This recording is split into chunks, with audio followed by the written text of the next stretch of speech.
মাঝে মাঝে এভাবে জিকির করবেন যেন চোখে এক ফোঁটা পানি আসে। একাকী জিকির করবেন যেন মাঝে মাঝে চোখে পানি চলে আসে। আল্লাহর নবী বলেন, কোন মানুষ যদি একাকী জিকির করে আর তার চোখে পানি আসে, রাসূল বলেন আল্লাহ তাআলা তাকে আরশে আজিমের নিচে হাসরের ময়দানে ছায়া দিয়ে দিবে। যেদিন জমিন 1.5 হাত, সূর্য 1.5 হাত উপরে হবে, জমিন তামার হবে, আরশের ছায়া ছাড়া আর কোনো ছায়া হবে না।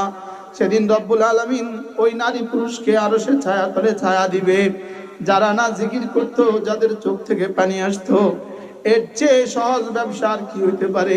আপনি পাকঘরে, হ্যাঁ আমার মাকে দেখেছি, জীবনে 1000 বার দেখেছি, মা একাকী জিকির করে আর কান্দে।